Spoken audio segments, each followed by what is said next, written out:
Thandel movie Naga Chaitanya గారి career లో best movie అని చెప్పొచ్చు. ఎందుకంటే ఆయన ఎప్పటి నుంచో మంచి కంబ్యాక్ కోసం చూస్తున్నారు. 100% లవ్ మూవీ తర్వాత ఇది సూపర్ హిట్ అని చెప్పొచ్చు. నేను ఒక మెగాభిమానిగా చెప్తున్నాను. అక్కినేని ఫ్యాన్స్ కి ఈ మూవీ పండగ అని చెప్పొచ్చు.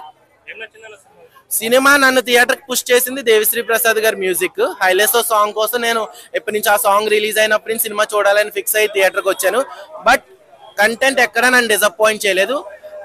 రంగస్థలం రామ్ చరణ్ గారికి ఎంత గుర్తింపు తెచ్చిందో ఈ సినిమా నాగ చైతన్య గారికి అంత గుర్తింపు తెస్తుంది. ఎందుకంటే ఆయన యాక్టింగ్ పరంగా చాలా బాగా ప్రూవ్ చేసుకున్నారు ఈ మూవీలో. అలాగే సాయి పల్లవి, ఆవిడ already proven lady power star. ఈ మూవీలో కూడా మంచి సాంగ్, హైలెట్స్ సాంగ్, మంచి సిగ్నేచర్ మూవీతో చాలా బాగా మంచి ఫీలింగ్ వచ్చింది. నాకే సెంటిమెంట్స్ దగ్గర అక్కడ కన్నీళ్ళు వచ్చినాయి. ఇంకా బ్రేకప్ అయిన వాళ్ళు ఖచ్చితంగా ఏడుస్తారని చెప్పొచ్చు ఈ మూవీ చూస్తే. లాగ్ ఏం లేదు బ్రో, అంటే కొంచెం స్లోగా నడుస్తుంది నరేషన్ పరంగా. ఇది రియల్ లైఫ్ స్టోరీ కాబట్టి ఇప్పుడు ఫాస్ట్ యాక్షన్ మూవీ. ఇప్పుడు పుష్ప 3 ఉంది, ద ర్యాంపేజ్, అది ఫాస్ట్ గా ఉంటది. Fightings chasing. ఇప్పుడు ఇది లవ్ స్టోరీ. అలా చేస్తే మనకు అర్థం కాదు సీన్ టు సీన్. అలాగే పుష్ప 2 కూడా ఫస్ట్ టైం రిలీజ్ చేసినప్పుడు జపాన్ సీన్స్ అవి అర్థం కాల. Second time 3 hours 40 minutes release చేసినా ఎక్కడ బోర్ కొట్టలేదు. కంటెంట్ ఉంది కాబట్టి సక్సెస్ అయింది. కంటెంట్ ఉంటే ఈ రోజు సినిమా సక్సెస్ అవుతుంది. ఎందుకంటే చిన్న budget movies like colour photo కూడా హిట్ అవుతుంది, జనం ఆదరిస్తారు. అలాగే కోట్లు పెట్టిన గేమ్ చేంజర్ కూడా యావరేజ్ గా నిలిచింది. అలాగే ఇప్పుడు పుష్ప ఉంది, ఫస్ట్ నెగిటివ్ టాక్ తెచ్చారు, గేమ్ చేంజర్ కి నెగిటివ్ టాక్ తెచ్చారు.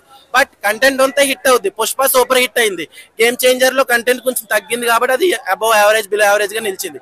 తాండేల్ మూవీ నాగ చైతన్య గారికి మంచి హిట్ గా నిలుస్తుంది. ఎందుకంటే సినిమాలో కంటెంట్ ఉంది, అలాగే యాక్టింగ్, సాంగ్స్ చాలా బాగున్నాయి. యాక్షన్ పాకిస్తాన్ ఇండియా మధ్యన కొంచెం సెన్సిటివ్ సీన్స్ ని డైరెక్టర్ గారు తీయడం చాలా సక్సెస్ అని చెప్పొచ్చు. ఆయన అందులో సక్సెస్ అయ్యారు. ఎందుకంటే సెన్సిటివ్ మ్యాటర్స్ ని హ్యాండిల్ చేయడంలో డైరెక్టర్ గారు 100% సక్సెస్ అయ్యారు. చాలా బాగుంది. ప్రతి సీన్ ఎలివేషన్ లో బ్యాక్గ్రౌండ్ మ్యూజిక్ అనేది బాగా సక్సెస్ అయింది దేవిశ్రీ ప్రసాద్. ఖచ్చితంగా. ఇప్పుడు ఆయన ఆల్రెడీ ప్రూవెన్ డైరెక్టర్, ఆయన ఏమి కొత్త మ్యూజిక్ డైరెక్టర్ కాదు.